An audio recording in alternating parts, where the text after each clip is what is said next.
योगीराम सूरत कुमार, योगीराम सूरत कुमार, योगीराम सूरत कुमार जय गुरुराय।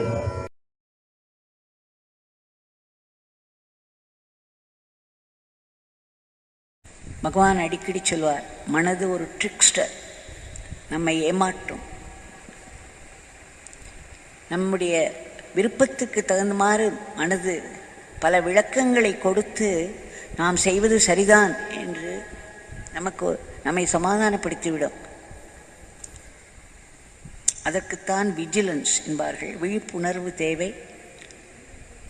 நாம் செலவிடும் கடவுளின் நினைவில் செலவிடும், கடவுளுடைய நாமத்தை சொல்லும் பொழுதோ, அவருடைய லீலைகளை எல்லாம் நினைக்கும் பொழுதோ, அவரை பற்றிய சிந்தனைகளில் நாம் வாழும் பொழுதெல்லாம் நாம் உயிர் வாழ்கிறோம். நாம் வாழ்வின் பலனை பெற்றுக்கொண்டிருக்கிறோம். அவரை மறக்கும் பொழுதெல்லாம் பகவான் சொல்லியுள்ளார் அல்லவா. முன்னாடியே ஒரு கதையை எடுத்து சொன்னேன். எப்படி மாயையானது எப்பொழுதும் நம் மனதினுள்ளே நுழைவதற்கு தயாராக இருக்கிறது. ஒரு ஃப்ராக்ஷன் ஆஃப் செகண்ட் போரும் அவைகள் காத்து கொண்டிருக்கின்றன. சில சமயம் கடவுளின் கிருபையை விட மாயைக்கு இன்னும் பவர் ஜாஸ்தி இருப்பது போலவா தோன்றுகிறது. எவ்வளவு கஷ்டப்பட்டாலும் நாமத்தை பிடித்துக் கொள்ளுதல் இன்னும் கஷ்டமாகத்தான் தோன்றும். ஆனால் மாயையுடைய கவர்ச்சியானது நம்முடைய எந்த விதமான முயற்சியும் இல்லாமலேயே நம்மை ஆழத்தில் குழி தோண்டி புதைத்து விடுகிறது. நாம் மிகவும் ஜாக்கிரதையாக இருக்க வேண்டும். பகவான் சொல்கிறார், அவர் 79 இதை பேசுகிறார். அன்றைக்கு அவர் சொல்கிறார், இன்றைக்கு இந்த நாட்டில் சட்டத்தையும் யாரும் மதிப்பதில்லை, எங்கு பார்த்தாலும் கலவரம் இருக்கிறது, மக்கள் மனதில் தெய்வீக உணர்வே இல்லை, தெய்வ நம்பிக்கை இல்லை, எல்லோரும் ஒருவரை ஒருவர் சண்டை போட்டுக் கொள்கிறார்கள், அது கொலை குத்து என்று போய்கொண்டிருக்கிறது, மக்கள் கொள்ளையடிக்கிறார்கள். அரசாங்கத்தில் ஆரம்பித்து அனைத்து மக்களுக்கும் மனதினுள்ளே அந்த அமைதி என்பது இல்லாததனால், பரபரப்பூட்டும் செயல்களிலேயே சதா ஈடுபட்டு கொண்டிருப்பதனால், ஒருவரை ஒருவர் குற்றம் கண்டுபிடித்துக் கொள்வது, ஒருவரை ஒருவர் சாதாரணமாக இருந்தால் ஒருவர் அவரையும் அம்புக்கு இழுத்து அதில் தள்ளிவிடுவார்கள். மாயை. பகவான் சொல்கிறார், இன்றைக்கு பார்க்கும் பொழுது ஒருவரை ஒருவர் அதிகாரம் செய்வது, ஒருவரை ஒருவர் எக்ஸ்ப்ளாய்ட் செய்து கொள்வது என்று சொல்வார்கள். பயன்படுத்திக் கொள்வது, சுயநலத்திற்காக மற்றவர்களை பயன்படுத்திக் கொள்வது மிகவும் அதிகரித்து விட்டது. அதன் பிறகு அகரம் ஜெயராமனிடம் கேட்கிறார் பகவான், ஜெயராமா, இந்த உலகத்தில், இந்த நாட்டில் எத்தனை மகாத்மாக்கள் இருக்கிறார்கள், காஞ்சி பெரியவர்கள் இருக்கிறார்கள், சிங்கேரி ஆச்சாரியார்கள் இருக்கிறார்கள் என்று அவர்களிடமிருந்து தொடங்கி எல்லா மகாத்மாக்கள், அப்பொழுது இருந்து கொண்டிருந்த எல்லா மகாத்மாக்களுடைய பெயரையும் சொல்கிறார். இத்தனை பேர் இருக்கிறார்கள், இருந்தும் இந்த நாட்டுக்கு ஏன் இந்த அவலநிலை? ஏன் இதில் ஓர் ஒழுங்கோ முன்னேற்றமோ இருப்பது போல இல்லாதது போல தோன்றுகிறது? ஏன் இத்தனை கஷ்டங்கள், இத்தனை மனஸ்தாபங்கள், இத்தனை சண்டைகள்? இத்தனை மகாத்மாக்கள் இருந்தும் ஏன் இந்த அவலநிலை என்று அவரை கேட்டுக்கொள்கிறார். நீங்கள் எல்லோரும் சொல்கிறீர்கள் இந்த பிச்சைக்காரனை ராமனின் அவதாரம் என்று.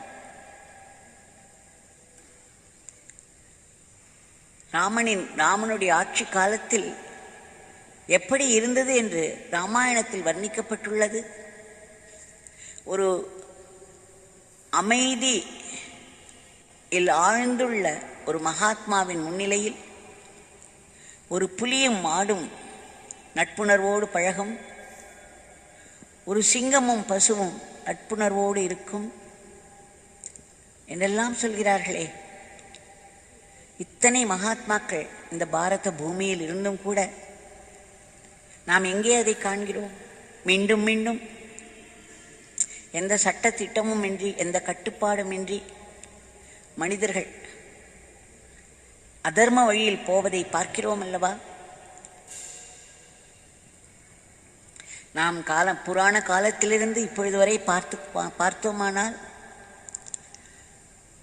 தர்மத்தில் தான் ஆரம்பிக்கிறது. ஆரம்பத்தில் கட்டுப்பாட்டில் ஒழுங்கில் ஆரம்பிக்கிறது. அதன் பிறகு சிறிது சிறிதாக அதர்மம் தலை தூக்க ஆரம்பித்து ஒரு உச்சநிலையை அடைகிறது. அதன் பிறகு அதை அடக்குவதற்கு ஒரு பெரிய அவதார சக்தி தேவையாயிருக்கிறது என்று சொல்லி ராமாயணம் மகாபாரதம் எல்லாவற்றிலிருந்தும் சொல்கிறார், எடுத்துச் சொல்கிறார்.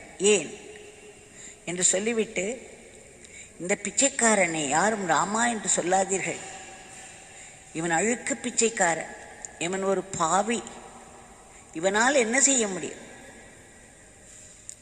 என்று நொந்து கொள்கிறார். அதன் பிறகு சொல்கிறார், மகாத்மாக்கள் எல்லாருமே இறைவனுடைய பலத்தை தான் சார்ந்திருக்கிறார்கள். மகாத்மாக்களிடம் இருக்கும் ஆத்ம பலம் இறைவனின் பலம். இறைவனை சார்ந்து அவர்கள் வாழ்கிறார்கள். அந்த இறைவனின் பலத்தினாலே, இறைவனின் கருணையினால் தான் இவர்களுக்கும் ஆத்ம பலம் கிடைக்கிறது. இப்படி இந்த உலகத்தை நடத்தி கொண்டிருக்கும் அந்த இறைவன் சில சமயங்களில் புகுந்து விளையாடி விடுவான் என்கிறார். இத்தனை மகாத்மாக்களின் மூலமாகவும் வேலை செய்யும் அதே இறைவன் ஒரு விளையாட்டாக, ஒரு நாடகமாக புகுந்து விளையாடி விடுவான். அதனால் இந்த அவல நிலைகள் ஏற்படுகின்றன. அதன் பிறகு மகாத்மாக்களின் மூலம் சிறிது சிறிதாக அவை கட்டுக்குள் வரும். இதெல்லாம் இறைவன் நடத்தும் லீலை. இறைவனுடைய சித்தத்தை யார் அறிவார்? இன்றைக்கு நம்முடைய உலகில் நடந்து கொண்டிருக்கும் இந்த சூழ்நிலை அப்படியே பகவான் விவரிப்பது போல் இருக்கிறது. எத்தனையோ வருஷங்களுக்கு முன்னாலும் இப்படித்தான் இருந்திருக்கிறது. அதற்கு பகவான் இந்த விளக்கத்தை தான் அளிக்கிறார். இறைவன் எல்லா மகாத்மாக்களுக்கும் மேலே ஒரு பெரிய பலம் அவருடைய இச்சையினால்தான், அவருடைய சங்கல்பத்தினால்தான் இந்த உலக வாழ்க்கை நடந்து கொண்டிருக்கிறது. அவர்தான் எல்லாமாக ஆகியிருக்கிறார். அவர்தான் அத்தனை உயிரினங்களாகவும் ஆகியிருக்கிறார். அந்த அத்தனை உயிரினங்களின் இயக்கமும் அவரால் நடத்தப்படுகிறது. அவர் திட்டமிட்டு அவர் நடத்தும் அந்த நாடகத்தில் மகாத்மாக்களும் ஒரு அங்கம்தான்.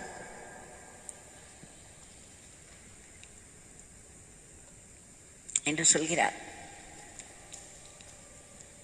அதனால்தான் கிருஷ்ணரே மகாபாரதத்தில் சாக்ஷாத் கிருஷ்ணர் அவதார புருஷர் தன்னுடைய ஆத்ம பலத்தை பலவிதமான அற்புதங்களால் அவர் நடத்தி வந்தார். ஆயினும் அது மகாபாரத போரில் தான் முடிகிறது, அழிவில் தான் முடிந்து பிறகு ஒரு புது யுகம் ஆரம்பிக்கிறது. அந்த மகாத்மா கிருஷ்ணரும் இறைவனாக வந்தாலும் அந்த உலகப்போக்கை ஒட்டித்தான் தன்னுடைய காரியங்களை செய்கிறார். அவர் நினைத்தால் ஒரு நிமிடத்தில் இந்த உலகத்தை அழித்து விட முடியும். அவர் மனதில் ஒரு சங்கல்பம் தோன்றினால் அத்தனை கெட்டவர்களும் அவரவர்கள் இடத்திலேயே அழிந்து விட முடியும். ஒரு சங்கல்பம், ஒரு இச்சை. ஆனால் அதை அவர் எப்படி செய்கிறார்? மனிதர்களை கொண்டுதானே செய்கிறார். பாண்டவர்களை படைத்தார், கௌரவர்களை படைத்தார், அவர்களுக்குள் போரை மூட்டினார். அதன் பிறகு கெட்டவர்களை எல்லோரும் அந்த போரின் மூலம் அழித்தார். இதுதான் இறைவனுடைய லீலை. இப்படித்தான் நடக்கும். விஸ்வாமித்திரர் எப்பேற்பட்ட ஆத்மபலம் முக்கியவர், பிரம்ம ரிஷி என்று வசிஷ்டரால் போற்றப்பட்டவர். புதிதாக உலகங்களை சிருஷ்டித்தவர். மகாத்மாக்கள் இறைவனோடு ஒன்றியவர்கள் ஆனாலும் புதிய சிருஷ்டி எல்லாம் செய்ய மாட்டார்கள். ஒரு வித்தியாசம் இருக்கும் இறைவனுக்கும் அவர்களுக்கும். இவர்கள் படைத்தல் அழித்தல் போன்றவற்றை செய்ய மாட்டார்கள். அந்த இறைவனுடைய மொத்த ஆத்ம பலத்தில் நடக்கிறது இது. அதனால் பகவான் சொல்கிறார், விஸ்வாமித்திரர் அயோத்தியா போய் தசரதனை வேண்டி ராமலக்ஷ்மணர்களை அழைத்து கொண்டு அவர்கள் மூலமாக அவர் செய்யும் யாகத்திற்கு வந்த இடையூறுகளை எல்லாம் அவர் கண் திறந்து பார்த்தால் அவர்கள் எரிந்து போய்விடுவார். ராட்சசர்களை எரிக்கும் சக்தி மகாத்மாக்களுக்கு உண்டு. ஆனாலும் விஸ்வாமித்திர ராமலக்ஷ்மணர்களுடைய துணையை கொண்டுதான் அதை செய்கிறார். அதை உலகப் போக்கின்படி முறைப்படி செய்கிறார். அவரவர்களுக்கு இறைவன் விதித்திருந்த அந்த காரியங்கள் கடமைகள் மூலமாகவே உலகத்தை நடத்தி செல்ல வேண்டும் என்று பகவான் சொல்வார். ஒரு மகாத்மா என்னிடமே நிறைய தடவை சொல்லியிருக்கிறார், எந்த விதமான அதிரடி காரியங்களும் ஒரு மகாத்மா செய்ய மாட்டார். அந்த மகாத்மாக்கள் உலகத்துக்கு நன்மை செய்தாலும் அவை படிப்படியாக இயற்கையை ஒட்டியதாகவும் உலக வாழ்க்கைக்கு சகஜமானவையாகவும் இருக்கும். எந்த விதமான அதிரடி மாற்றங்களும் அவர்கள் கொண்டு வந்தால் அது சரிவராது என்று கூறியுள்ளார். இந்த விளக்கங்களை எல்லாம் நம் பகவானுடைய வாயிலிருந்தே பெறுகிறோம். இதற்கு நாம் அகரம் ஜெயராமனிடம் நன்றி சொல்ல வேண்டும். அவ்வளவு அழகாக அவர் குறிப்பெடுத்து வைத்திருக்கிறார். இன்னொரு காட்சியில் பகவான் சொல்கிறார், இந்த மாயை உலகத்தில் எத்தனை மகாத்மாக்கள் இருந்தாலும் இறைவனே அவதாரம் எடுத்து வந்தாலும் காலங்காலமாய் ராமாயணத்தில் ராமருடைய காலத்தில் அவர் சொல்கிறார், அவ்வளவு ஒரு தர்ம ஆட்சி ராமராஜ்யம் என்றெல்லாம் சொல்கிறார். ஆனால் அங்கும் சீதையின் மேல் ஒரு பழியை போடுவதற்கு ஒரு குடிமகன் இருந்தான். அந்த குடிமகன் வார்த்தைக்கு மதிப்பு கொடுக்க வேண்டிய நிலையில் ராமர் இருந்தார். அதனால் என்னென்ன நடந்தது என்பது சரித்திரம். சந்தேகம் கொள்வது, மற்றவர்கள் மேல் பழியை சொல்வது, குற்றம் கண்டுபிடிப்பது, விமர்சிப்பது, மற்றவர்களை எல்லோர் முன்னாலும் அசிங்கப்படுத்துவது என்பதெல்லாம் கலையாகவே மனிதர்கள் கற்றுக்கொண்டு தங்கள் ஆத்மபலத்தையும் அதற்கு உபயோகித்துக் கொள்கிறார்கள். இது கலியுகம். இதற்கு பகவான் உதாரணமாக சொல்கிறார். 2 சகோதரர்கள் வருகிறார்கள். அந்த சகோதரர்கள் இதை முன்னாடியே நான் சொல்லியிருக்கிறேன், திரும்பவும் ஞாபகத்திற்கு கொண்டு வருவதற்காக சொல்கிறேன். பகவானிடம் வந்து ஏதோ ஒரு பேப்பரை காட்டி ஆசீர்வாதம் வாங்கி கொண்டு செல்கிறார்கள். அவர்கள் சென்ற பிறகு பகவான் சொல்கிறார், அங்கு இருக்கும் 2 நண்பர்களிடம் சொல்கிறார், இங்கே பார், இந்த மாயையினுடைய திறமையை பார், மாயையினுடைய ஏமாற்று வித்தையை பார். இப்போ இங்கே வந்து செல்பவர்கள் மிகவும் ஒரு நல்ல குடும்பத்தை சேர்ந்தவர்கள், பக்தி உள்ள குடும்பம், தான தர்மங்களிலெல்லாம் நல்லபடியாக நடத்தி வரும் குடும்பம். அவர்களுக்கு பணம் ஒரு பொருட்டே இல்லை. ஆனால் நான் அவரே பகவானே சொல்கிறார், நான் பெயரை சொல்ல விரும்பவில்லை. ஒருவர், இந்த குடும்பத்தைச் சேர்ந்த பக்தி மிக்க ஒருவர், மிகவும் குருவுக்கு சேவை செய்து கொண்டிருப்பவர்தான். அவர் ஒருவரிடம் 15 ரூபாய் கொடுத்தார் கடனாக. அவர் அதை திருப்பி கொடுக்கவே இல்லை. சற்று அடாவடியாகவும் இருந்தார். ஒருமுறை இந்த 15 ரூபாய் கொடுத்து அவரை எக்ஸ் என்று வைத்துக் கொள்வோம் என்று சொல்கிறார். அந்த எக்ஸ் என்ற அன்பர் இந்த ஒய் என்ற அன்பரை பார்க்க நேரிட்ட போது, நான் கொடுத்த பணம் என்ன ஆயிற்று, நீங்கள் திருப்பி கொடுக்கவே இல்லை என்று கேட்டுவிட்டார். அந்த ஒரு நிமிடத்தில் மாயை அவருடைய மனதில் புகுந்து இந்த கேள்வியை கேட்க வைத்து விட்டது. 15 ரூபாய் அவருக்கு ஒரு பொருட்டே இல்லை. நிறைய பணங்களை தானங்களாக எடுத்து கொடுப்பவர் அவர், பக்தி மிக்கவர். அப்பேற்பட்டவரே அவருக்கு ஒரு வேளை ஏதோ ஒரு கர்மம் விளைவை கொடுக்க ஆரம்பித்திருக்கிறது என்று அர்த்தம் போலும் அந்த மாயை அந்த நேரத்தில் அந்த மிஸ்டர் ஒய்யை பார்த்த உடனேயே அவருக்கு தான் கொடுத்த பணம் ஞாபகத்துக்கு வருகிறது. கடவுளை நினைப்பவர்களுக்கு இந்த சிந்தனைகள் தேவையில்லை என்றால் உள்ளே வாசனைகள் மறைந்து கிடந்தால் அந்த வாசனைகளை கிளப்பி விட்டுவிடும். எல்லா உலகத்தில் உள்ள அத்தனை கலவரங்களுக்கும் பின்னால் ஒரே ஒரு எண்ணம் தான் இருக்கும். ஒரு சின்ன சிம்பிளாக ஒரு எண்ணத்தில் ஆரம்பிக்கும். அந்த எண்ணம் வளர்ந்து கொண்டே போய் குட்டி போட்டு மிகவும் பெருகி பெருகி ஒரு பெரிய செயலில் கொண்டு போய் விட்டுவிடும். பெரிய பெரிய குற்றங்களுக்கெல்லாம் காரணம் அடிப்படையில் ஒரே ஒரு சின்ன எண்ணம் இருக்கும். அப்படித்தான் ஆரம்பிக்கிறது இந்த மாயை. பகவான் சொல்கிறார், மாயை அவருக்குள் நுழைந்து இந்த கேள்வியை கேட்க வைத்து விட்டது. அது கேட்ட உடனேயே வாக்குவாதம் நடந்தது. அவர் நீங்கள் கொடுக்கவே இல்லை, நான் கொடுக்க முடியாது என்று ஏதோ சொல்ல வார்த்தைகள் தடித்து போய் இவருடன் சென்றவர்கள் அவர்களோடு கைகலக்க இவர்களை அடித்து போட ஒரு பெரிய கலைவரமாகிவிட்டது. அதற்கு பிறகு அந்த அடாவடியாக கொடுத்த பணத்தை திருப்பி கொடுக்காத அந்த நண்பர் அன்றைக்கு இரவு இறந்து விட்டார். மறுநாளைக்கு இந்த பக்தருடைய மனைவி இந்த பிச்சைக்காரனிடம் வந்து சொன்னாள், பாருங்கள் சுவாமி, அவர் எவ்வளவு அக்கிரமம் பண்ணினார், அவ்வளவு மோசமாக பேசினார், கைகலப்பு முதற்கொண்டு ஏற்பட்டு விட்டது. பாருங்கள் கடவுள் எப்படி அவரை தண்டித்து விட்டார், அவர் இறந்து விட்டார் பாருங்கள் என்று என்னிடம் சொன்னாள். அப்பொழுது இந்த பிச்சைக்காரன் சொன்னார், அம்மா, அதை அவ்வளவு எளிதாக எடை போட்டு விடாதீர்கள். உங்கள் கணவரும் உங்கள் இந்த கைகலப்பு நடந்திருக்கிறது. உங்கள் கணவர் கேட்டிருக்கிறார் பணத்தை. அவர் கூட சென்றவர்களுக்கும் அந்த இறந்து போனவருடைய ஆட்களுக்கும் நடுவே கைகலப்பு நடந்திருக்கிறது. அன்றைக்கு இரவே அவர் இறந்து விட்டார் என்றால் இதை போலீஸ்காரர்கள் சம்பந்தப்படுத்தி விடுவார்கள். அதனால் உங்களுக்கும் துன்பம் வரும் என்று பகவான் எச்சரிக்கிறார். நீங்கள் அதை கொண்டாடாதீர்கள், அவர் இறந்து விட்டார் என்று. இதனால் உங்களுக்கும் பல சங்கடங்கள் நேர இருக்கிறது என்று பகவான் சொன்னார். அதை சொல்லிவிட்டு பகவான் சொல்கிறார், இந்த 15 ரூபாய் விவகாரத்தினால் அவர் ஒரு கேள்வியை கேட்டு அந்த வார்த்தையை இதுதான் மாயை, அதனால் அவர்கள் கோர்ட்டுக்கு போக முடியுமாக விட்டது. போலீஸ்காரர்கள் வந்து அவரை கொலை வழக்காக ஆக்கி அவரை சேர்ந்தவர்களை எல்லாம் ஜெயிலில் போட்டுவிட்டார்கள். அவர்களை விடுவிப்பதற்காகத்தான் இவர்கள் இருவரும் செல்கிறார்கள். அது வெள்ளூரில் ஏற்கனவே கோர்ட்டில் அதை வைத்து கூட அந்த ஜாமீன் கொடுப்பதை அவர்கள் நிராகரித்து விட்டார்கள். இப்பொழுது ஜாமீனில் இவர்களை விடுவிப்பதற்காக இவர்கள் எல்லோரும் சென்னை ஹைகோர்ட்டுக்கு செல்கிறார்கள். அந்த ஆசீர்வாதத்துக்கு தான் இங்கே வந்தார்கள் என்று சொல்லி அன்றைக்கே நான் சொன்னேன், எப்படி கைகையை ராமனையே நினைத்து கொண்டிருந்த வரையில் எங்கும் ஆனந்தம் ஆனந்தம் ஆனந்தம்தான்.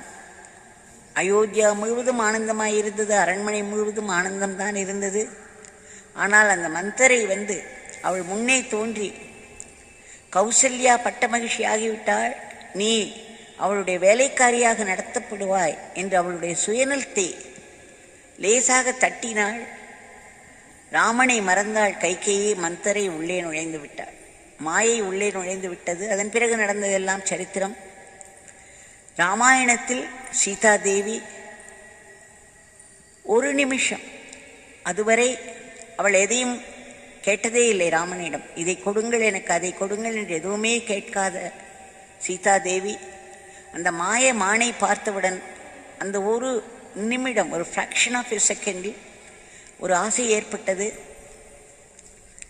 அதை எனக்கு தாங்கள் பிடித்து கொடுக்க வேண்டும் என்று கூறினாள். அதன் வழியாக மாயை உள்ளே நுழைந்தவுடன் அதற்கு பிறகு நடந்தவைகள் எல்லாம் மறுபடியும் சரித்திரம். இந்த மாயையானது, இந்த தீய சக்திகள் காத்து கொண்டே இருக்குமா. பகவான் சொல்கிறார், ரொம்ப ஒரு குரூஷியல் டைம்.